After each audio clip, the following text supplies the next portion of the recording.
The first time I noticed the backpack, I thought my son was planning to run away. It was sitting beside our apartment door at 6:30 in the morning. Packed, zipped, ready, not tossed together like a kid preparing for a sleepover. Organized, deliberate, the kind of bag somebody prepares when they don't expect to come home. I remember staring at it while balancing a travel mug of coffee in one hand and my warehouse badge in the other. Then I looked toward the kitchen. My 10-year-old son, Ethan, sat at the table eating cereal. Calm, completely calm, which somehow made the backpack stranger. "What is that?" I asked. He looked up. "My bag." "No kidding," I pointed. "Why is it packed?" He shrugged. "For the tournament. Our tournament is 2 days away." I know. The answer felt rehearsed. That bothered me. Kids usually lie badly. Ethan wasn't lying badly. He was avoiding. There was a difference. I walked over and unzipped the bag. What I found made even less sense.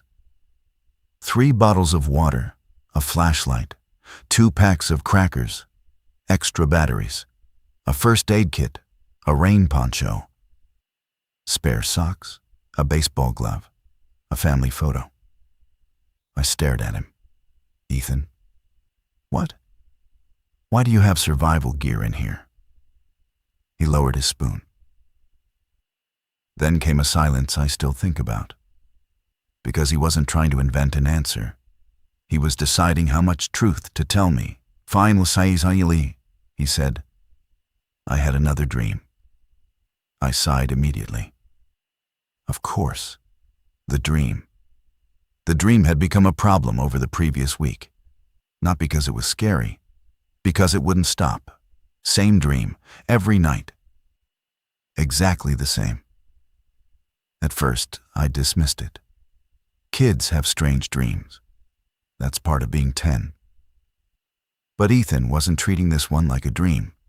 He treated it like homework. Something he was supposed to remember. Something important. What happened in the dream? His expression tightened. The same thing. I pulled out a chair, sat down. "Tell me again." Ethan glanced toward the hallway, toward his bedroom, then back at me. "People start running." I nodded. I'd heard this before. "Where?" "I don't know." "What are they running from?" "I never see." That part was always identical. People running. Fear, confusion. No visible threat. Just urgency. Then Ethan added something new. Something he'd never mentioned before. "They leave stuff behind." I frowned. "What?" "Bags, food, water." His voice lowered. "And in the dream, everybody wishes they packed earlier." The statement landed oddly. Not frightening, just oddly specific. I rubbed my forehead. "Ethan, I'm serious. I know you are. Then why don't you listen?"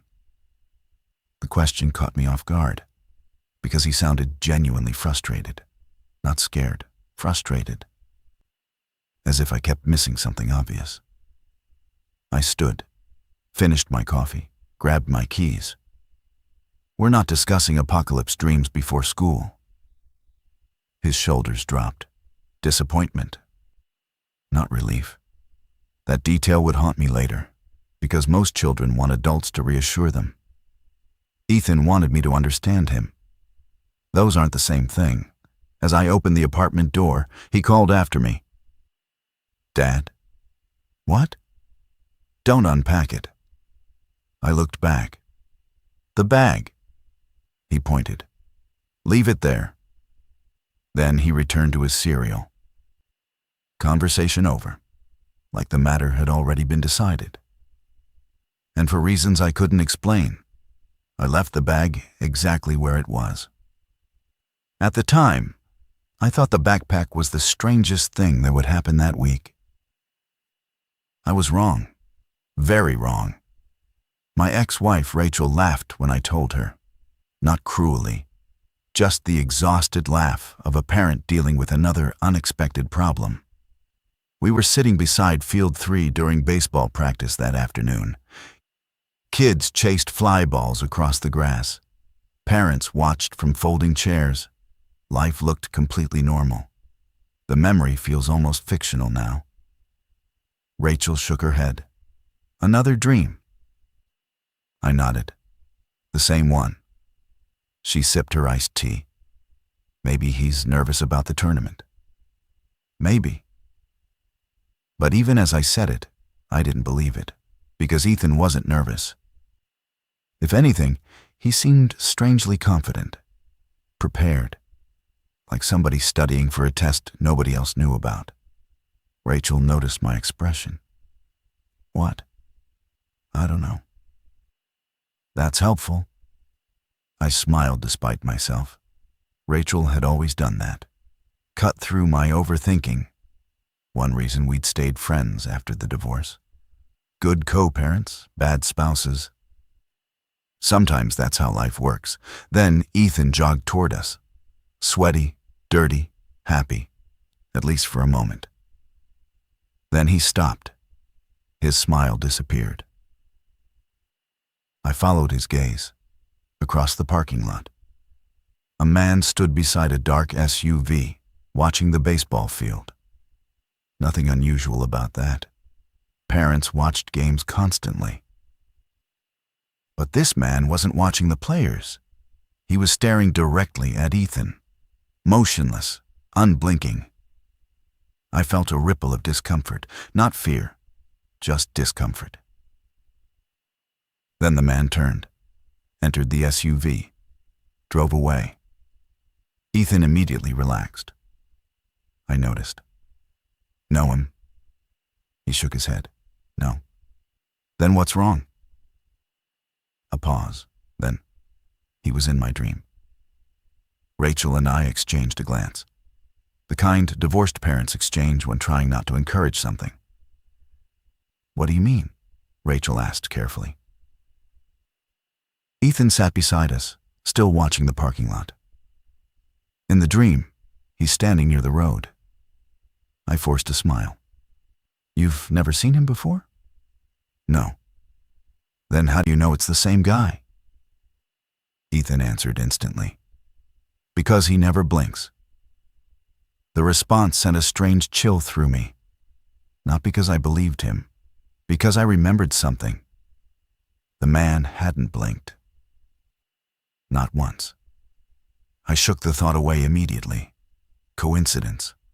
Nothing more. It had to be. Practice ended an hour later. Life continued. Traffic flowed. Restaurants filled. Kids argued about video games. The world felt stable, solid, predictable. But that night, I found Ethan adding something else to the backpack. A road map. An actual paper road map. I stood in his bedroom doorway. What are you doing? He froze, like he'd been caught stealing, then slowly held up the map. We might need it. I laughed. Couldn't help it. We have phones. What if phones stop working? The answer came too quickly, too naturally. I rubbed my eyes. Ethan. What? You're 10. I know. You're not preparing for the end of civilization. His face tightened. Then he said something that would stay with me forever. I'm not preparing because of the dream.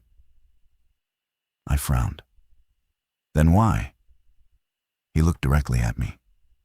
Because in the dream, nobody believes me. For the first time, I didn't have a response. Because beneath all the weirdness. That sounded painfully real. The first infected person I ever saw appeared less than 24 hours later. And at the time, nobody called him infected. Nobody called him anything. They simply called him sick. The baseball tournament began on a Friday morning. 3 neighboring states, 32 youth teams, hundreds of families. Hotels packed with players and parents, the kind of event that normally feels exciting. Instead, I spent the entire drive thinking about Ethan's backpack. It sat in the back seat beside him, fully packed, exactly where he'd wanted it. The closer we got to the tournament complex, the quieter Ethan became. Not anxious, focused, watching, observing, like he expected something. That bothered me, more than I wanted to admit. The first game started at noon.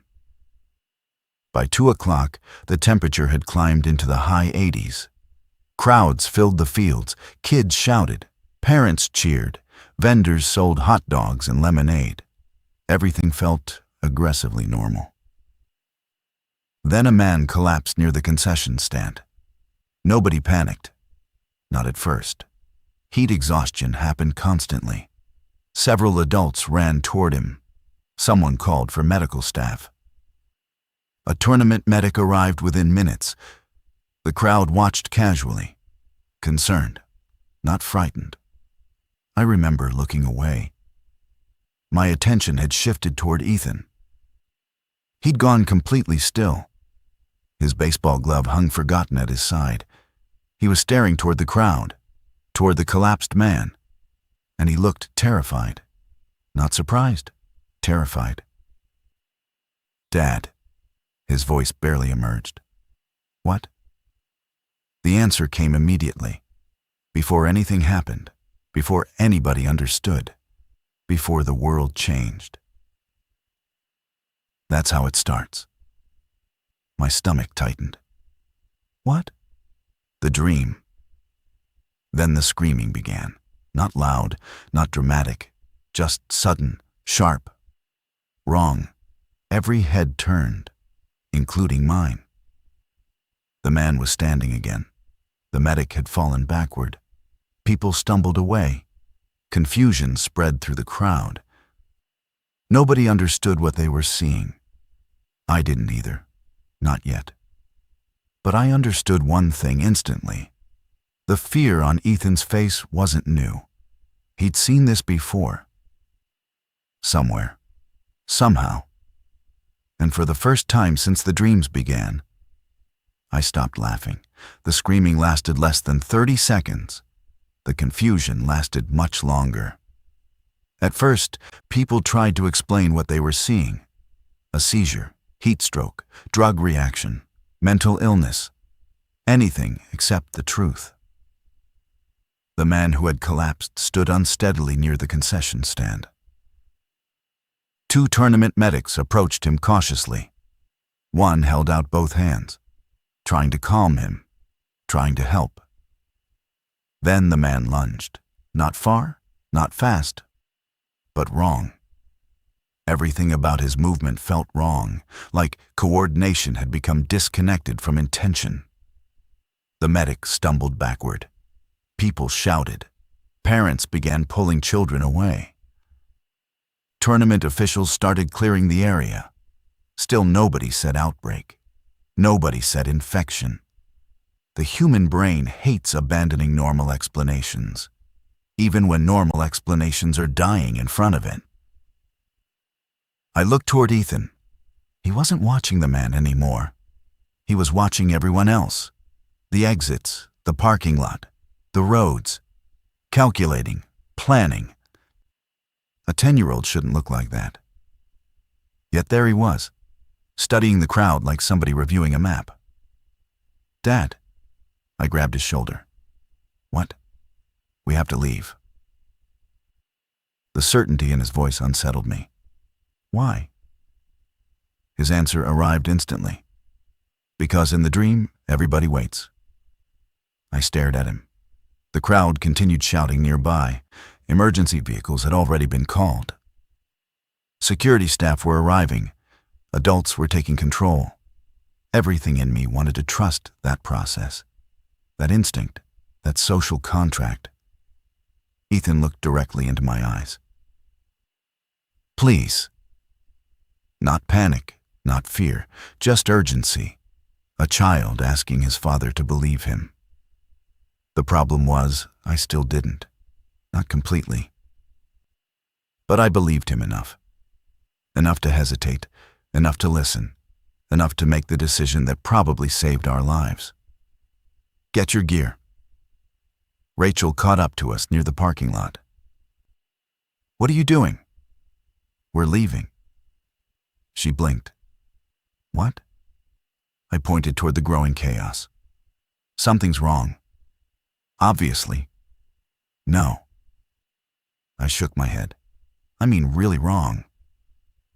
Rachel looked toward Ethan, then toward me, then back toward the crowd. Parents were still gathering children. Tournament officials were still making announcements. Nothing looked apocalyptic. Not yet. Which made my decision seem irrational. Even to me.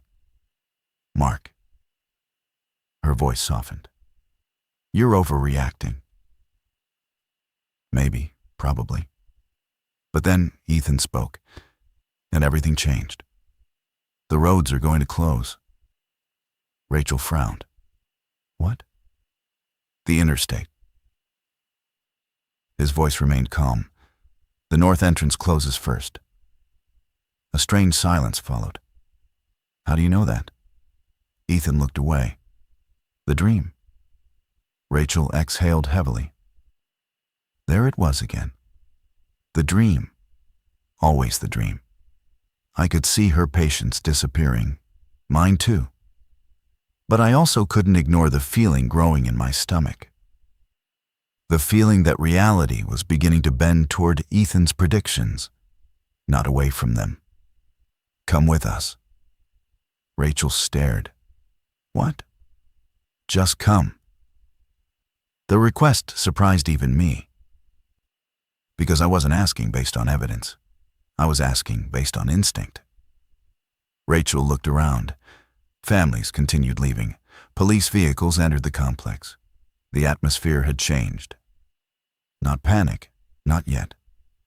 But certainty was gone. And certainty matters more than people realize. Eventually she nodded. Fine. It remains one of the most important decisions she ever made. We were 40 minutes from the tournament complex when the emergency alerts arrived. Every phone inside the vehicle vibrated simultaneously. Mine, Rachel's, several cars around us. The sound spread across the highway like a wave. I opened the alert immediately. Multiple medical emergencies reported across several counties. Avoid large gatherings. Await further instructions. No details. No explanation, no reassurance, just uncertainty. I looked into the rearview mirror. Ethan wasn't surprised. That bothered me. A lot. Because a child should react to emergency alerts. He should ask questions, look scared. Instead, he quietly opened his backpack, removed a bottle of water, and handed it to Rachel. Drink. Rachel stared at him. What? You'll need it later. For a second, nobody spoke. Then Rachel forced a smile. Okay, buddy. But I noticed she drank it anyway. An hour later, traffic slowed. Then slowed again. Then nearly stopped. Not because of accidents. Because people were leaving. Everywhere. Side roads, gas stations, parking lots, movement without coordination, the beginning of public uncertainty, and uncertainty spreads faster than disease. A radio station interrupted programming. Then another. Then another. Reports emerged from multiple cities. Violence, attacks, hospital incidents, emergency responders overwhelmed. Nobody used the word zombie. Not yet. But the shape of the truth was becoming visible. Rachel lowered the radio volume. How widespread is this? I didn't answer, because I didn't know. Nobody did. Then Ethan pointed ahead. Take the next exit. I tightened my grip on the steering wheel. No. Dad, we're staying on the interstate.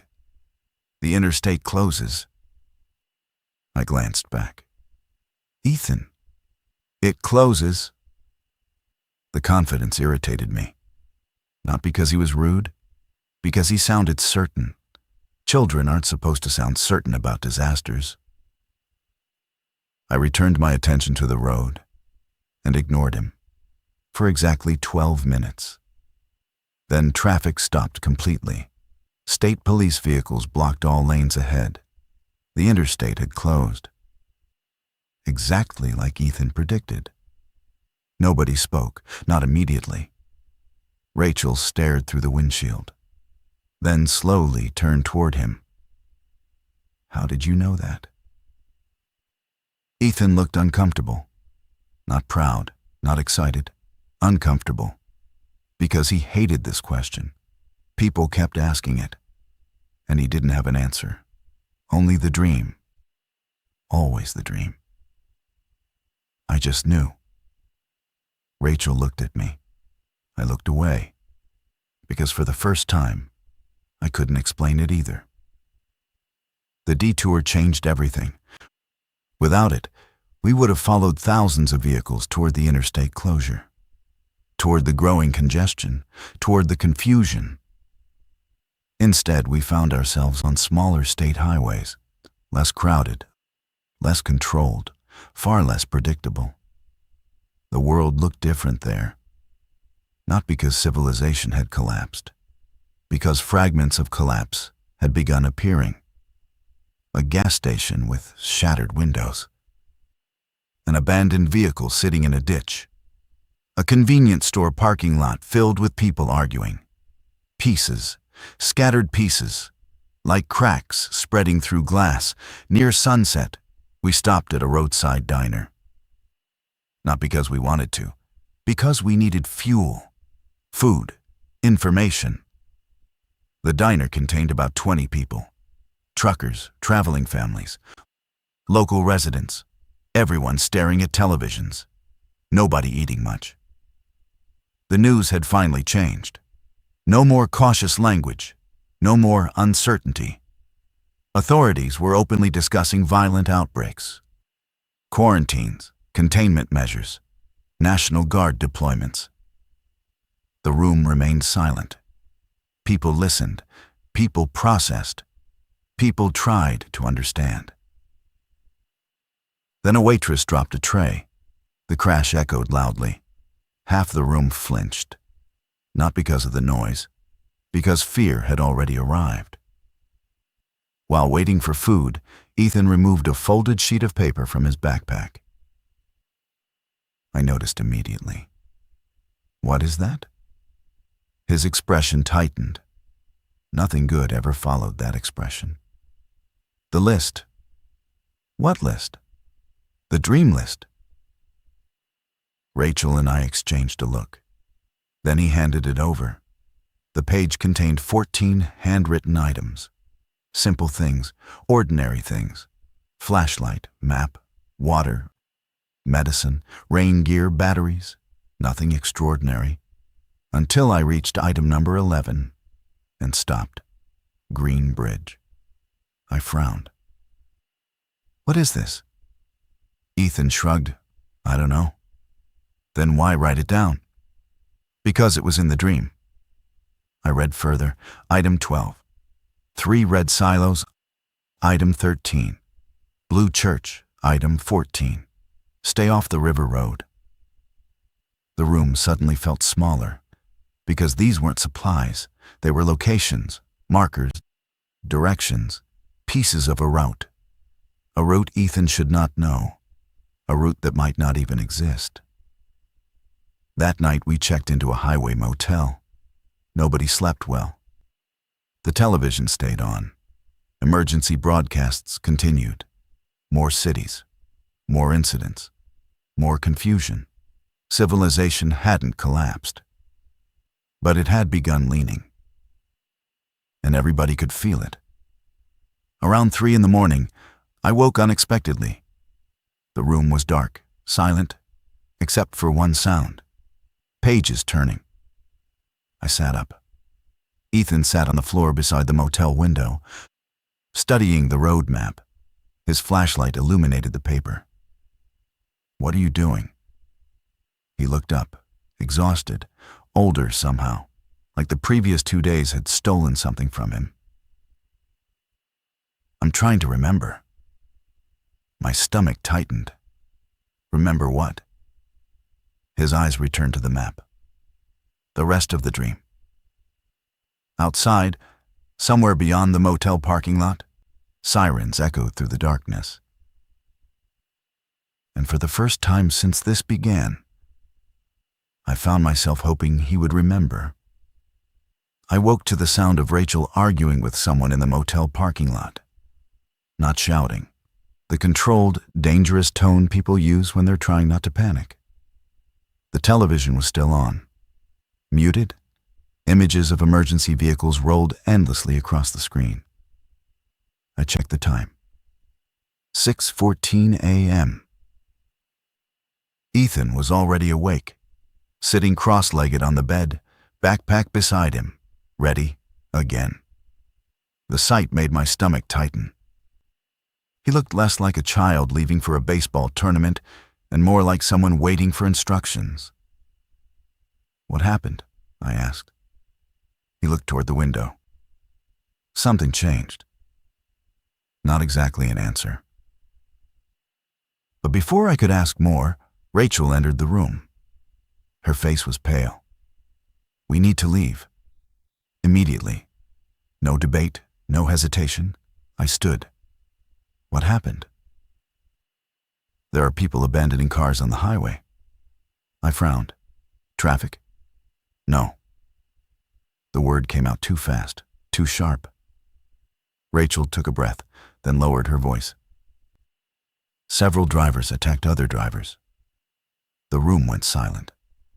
Outside, a police siren screamed past, followed by another, then another. The outbreak wasn't somewhere else anymore. It was moving, growing, following people, and people were carrying it everywhere.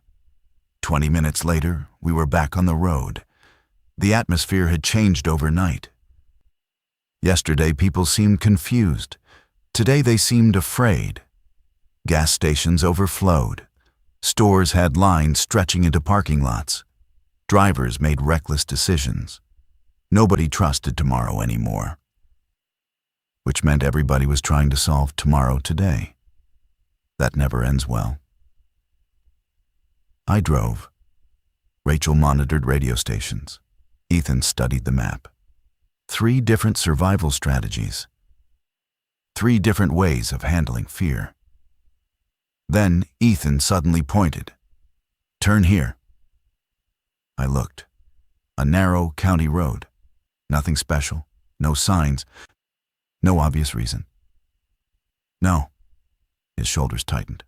"Dad, we're staying on the highway. The highway doesn't work." The certainty returned. That certainty was becoming harder to ignore. Still, I wasn't ready to surrender decision-making to a 10-year-old, not completely. "We stay on the main road." Ethan looked away, disappointed, again. Not angry, just disappointed, as if he already knew how this would end. 45 minutes later, we found out. Traffic stopped, completely. A line of vehicles stretched beyond sight.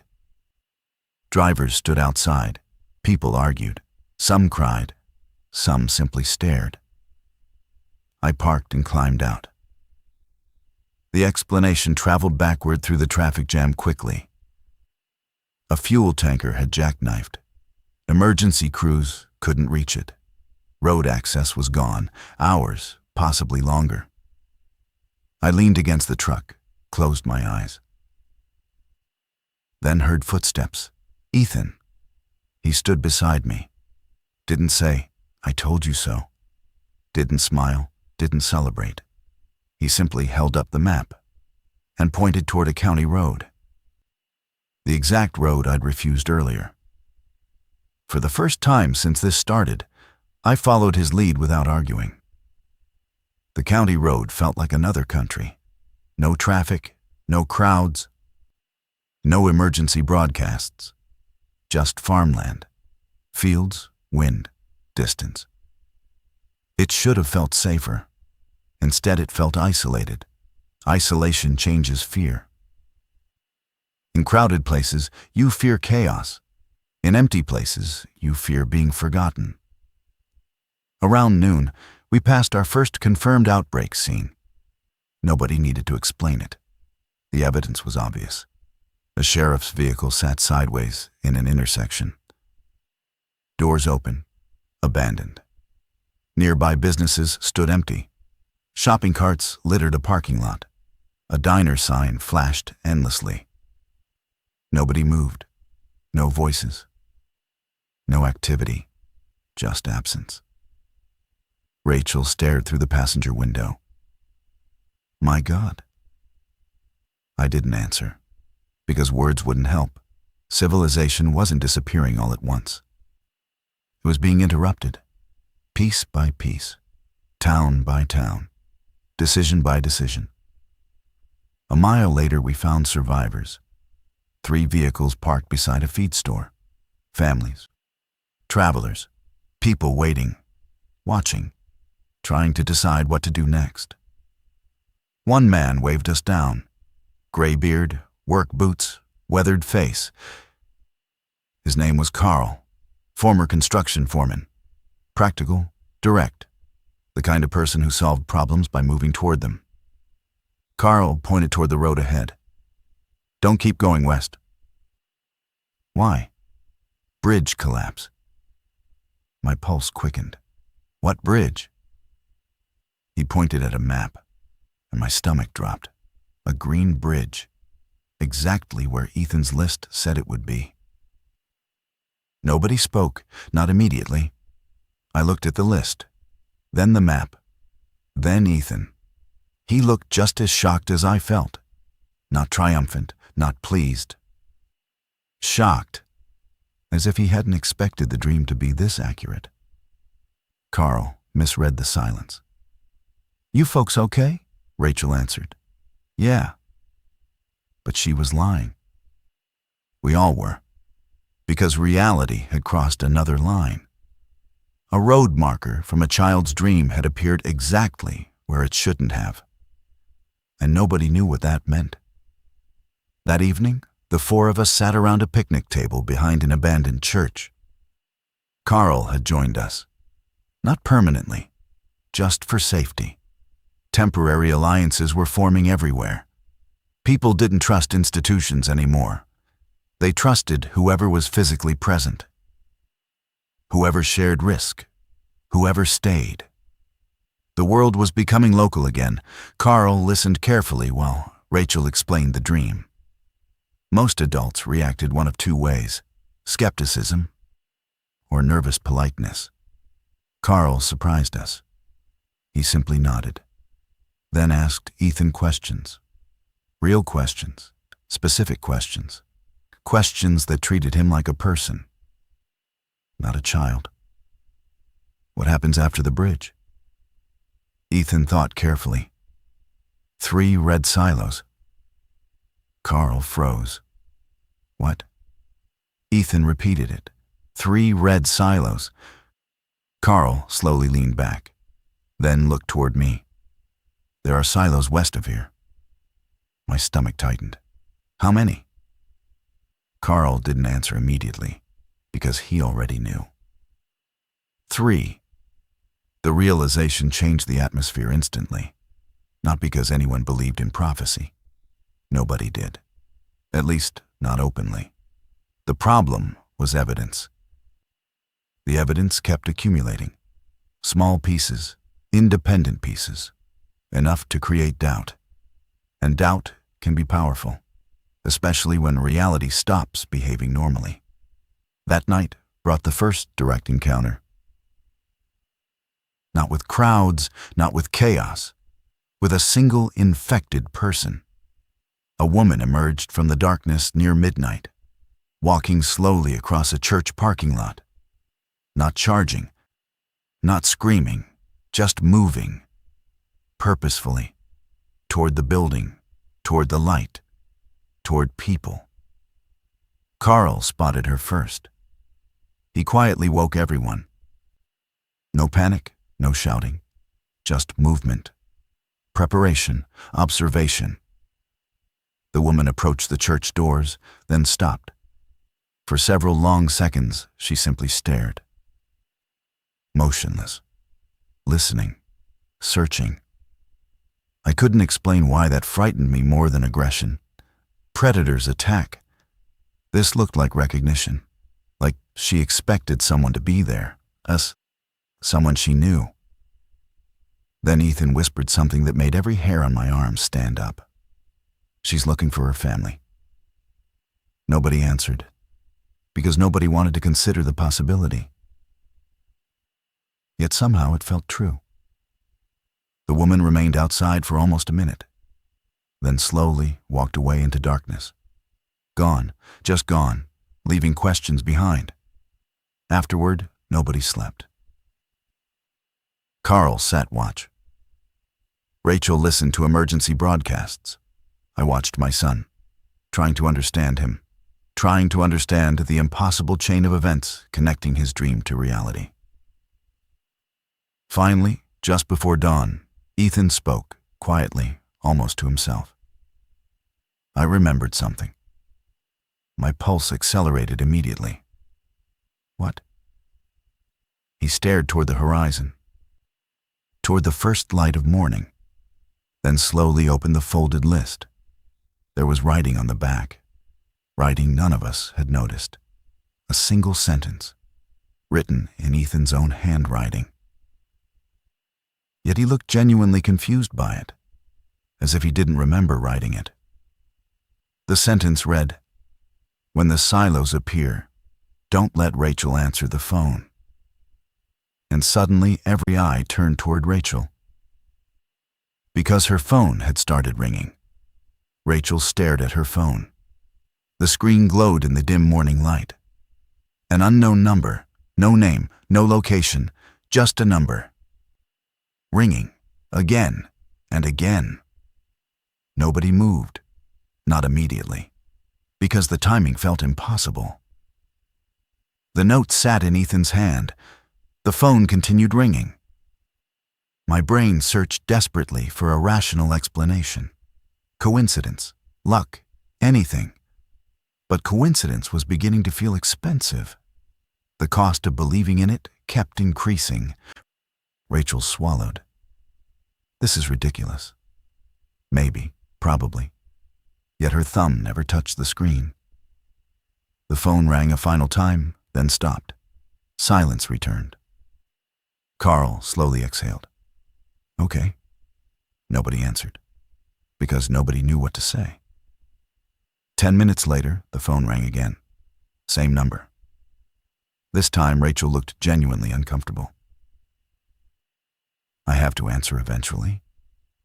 Ethan shook his head immediately. No. His response arrived before she finished speaking. Firm, certain, not emotional. Certain. Rachel stared at him. Why? The question hung in the air.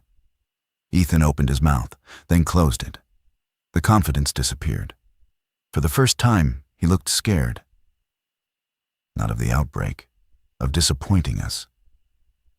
I don't know. His voice cracked slightly. I just know you can't. That answer should have ended the discussion.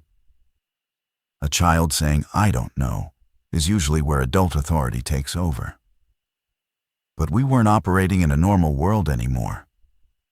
And Ethan's record had become impossible to ignore. The bag, the interstate, the bridge, the silos. Every prediction moved him further from coincidence, and moved us closer to something nobody understood. The phone stopped ringing again. Rachel powered it off. Not because she believed, because she wasn't willing to gamble. There is a difference. By mid-morning, we reached the silos. 3 of them, exactly 3, bright red, standing beside a grain processing facility. I felt my stomach drop the moment I saw them. Not because they were dangerous, because they were real. Another piece of the dream made tangible. Another impossible prediction crossing into reality. Carl pulled his truck beside ours. Nobody needed to discuss it. The silos changed things. The dream was no longer a curiosity. It had become operational information. And that realization frightened me more than any infected person we'd seen. The outbreak accelerated throughout the afternoon. Every radio station carried emergency broadcasts. Several major cities had imposed travel restrictions. National Guard deployments expanded. Hospitals were overwhelmed. Nobody used the word contained anymore. That word had disappeared completely. Once authorities stopped saying contained, the situation is already worse than they're admitting. Around 2 o'clock, Rachel's phone turned itself back on. At least, that's what it looked like. She'd powered it down completely, yet it suddenly lit up inside the cup holder. Battery screen, signal bars, then ringing. The same number, again. Carl noticed immediately. Thought you shut it off. So did I. Rachel sounded unsettled. I didn't blame her. Neither did Ethan. The phone continued vibrating. Persistent, patient, like somebody determined to get through. Then a voicemail notification appeared.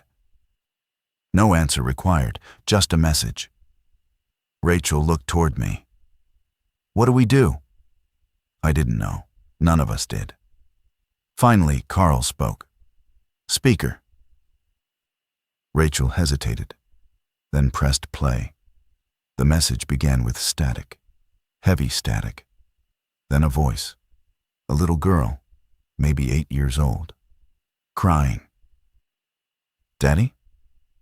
The word froze the entire vehicle, because Rachel's younger sister, Melissa, had a daughter named Sophie, 8 years old, exactly 8.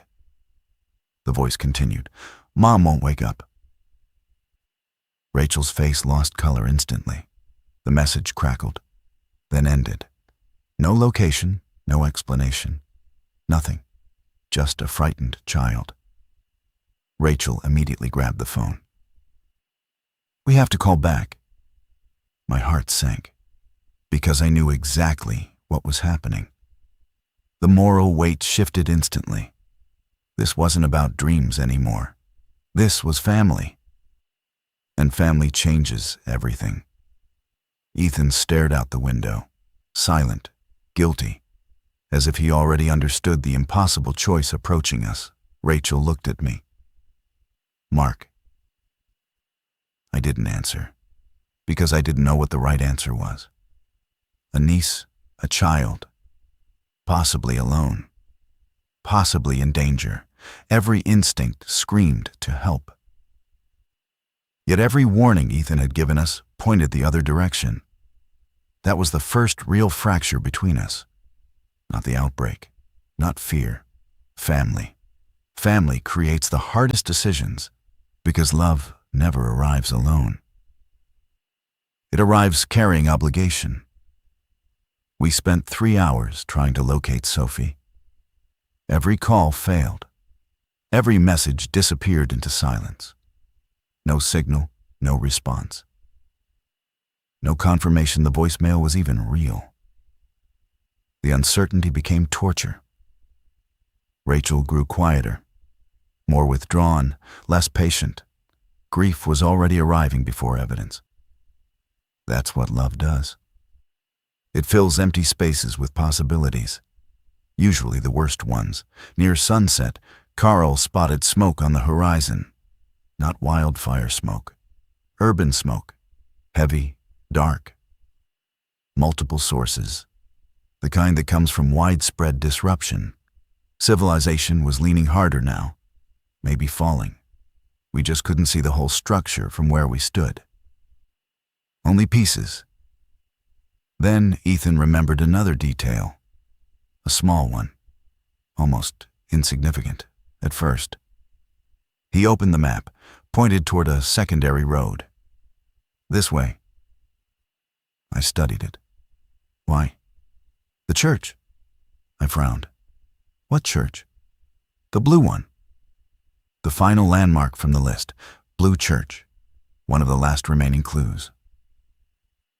Carl looked at the map, then nodded slowly. There is one. My pulse accelerated. Of course there was. At this point, I would have been shocked if there wasn't. We reached it shortly before dark. A small rural church, blue paint, white roof, surrounded by farmland, completely isolated. The exact kind of place nobody would notice while driving past. Yet Ethan had somehow described it days earlier. Inside, we found something unexpected. Not survivors, not supplies, records, handwritten records, dozens of pages. The church had become an informal refuge point during the first outbreak days. Travelers had left messages, names, routes, locations, warnings, information. Human beings trying desperately to help strangers. I flipped through the notebook, then froze. One entry had been written less than 24 hours earlier. The message included a town name, a location, and a family name. Melissa's family name. Rachel grabbed the notebook immediately, read the entry twice, 3 times, then looked at me. Tears filled her eyes. Not grief, hope. For the first time since hearing the voicemail, she had something real, a direction, a possibility, a chance.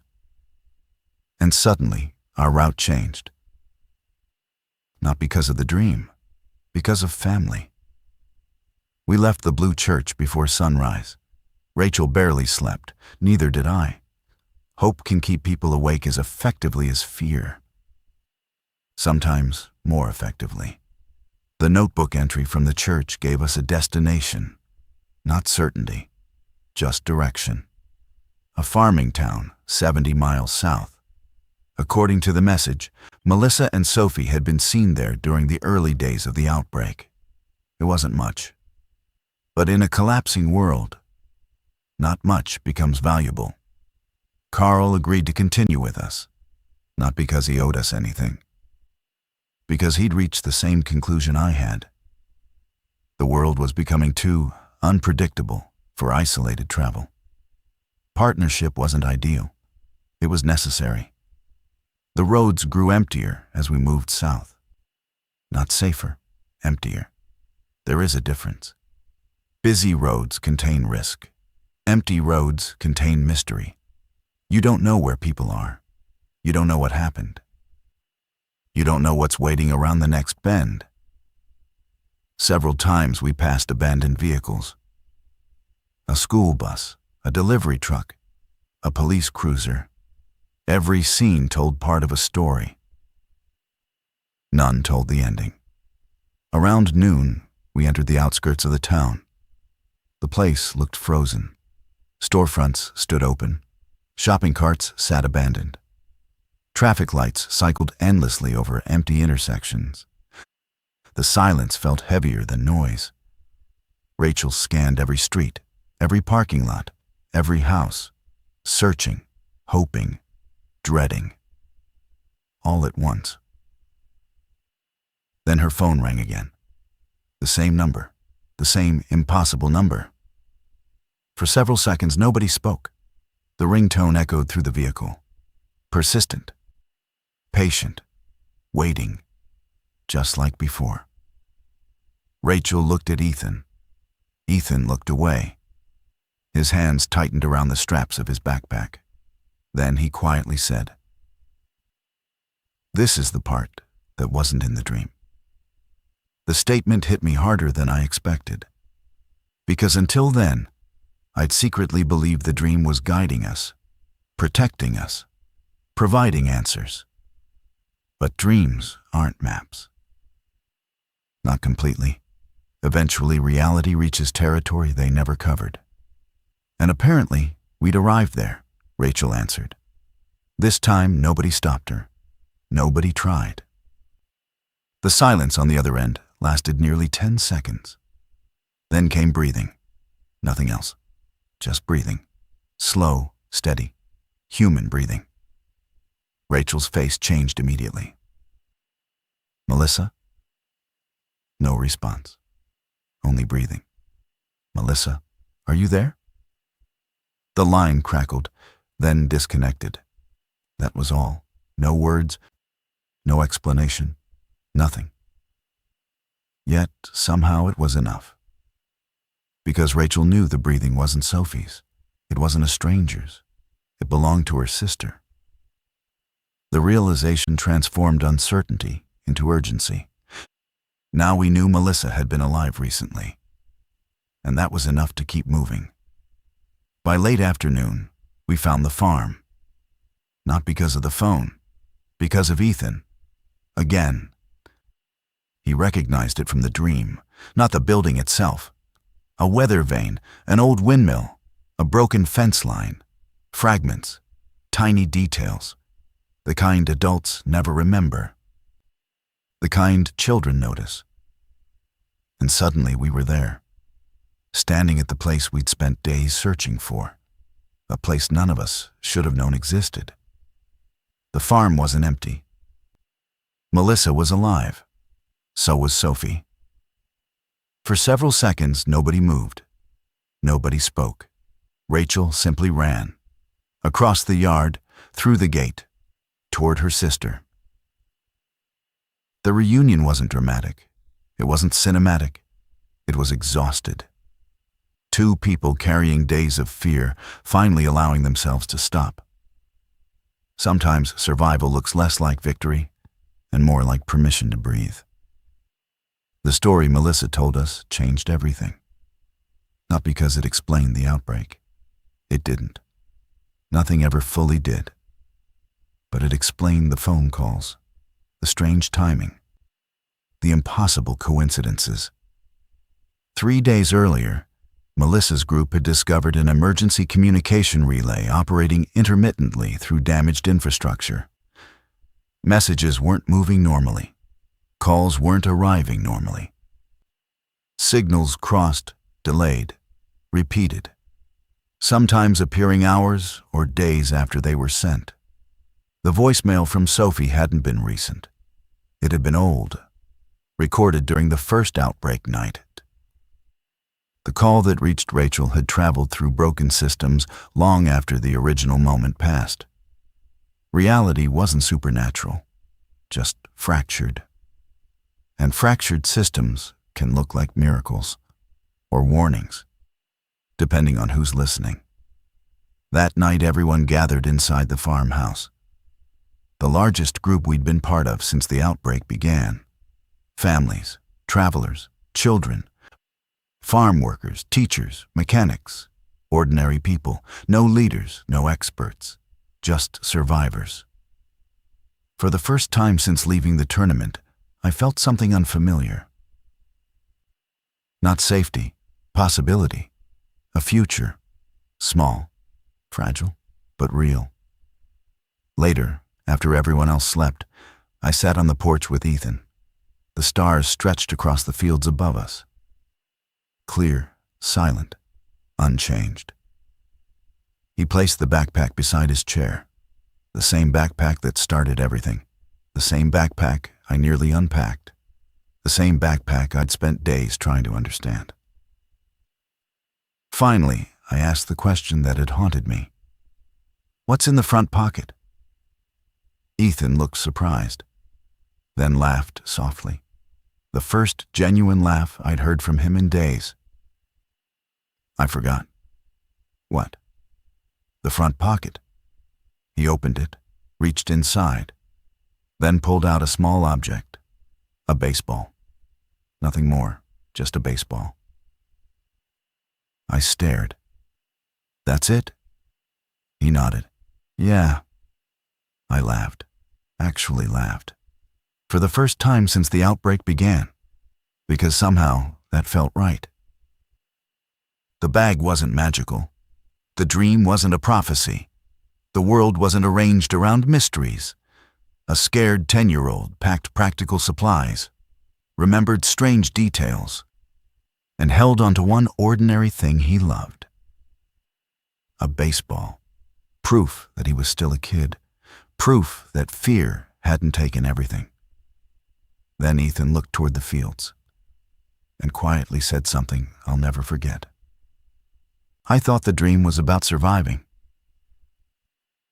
What was it about? He considered the question carefully, then answered, getting here.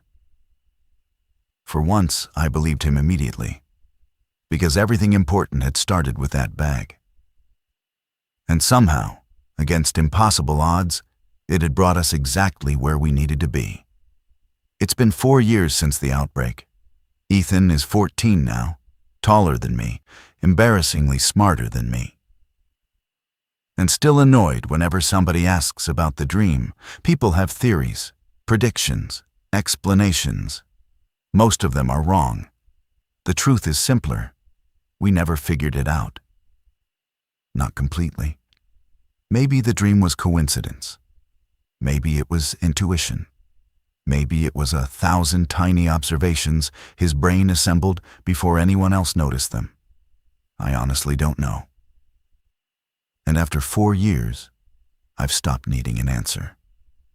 What matters is what happened. A 10-year-old packed a bag. A father almost ignored him. A family survived because somebody listened before understanding. That's the part I carry with me. Not the mystery, the humility. Before the outbreak, I thought wisdom moved in one direction, from parent to child, from adult to kid, from experience to innocence. The outbreak taught me otherwise.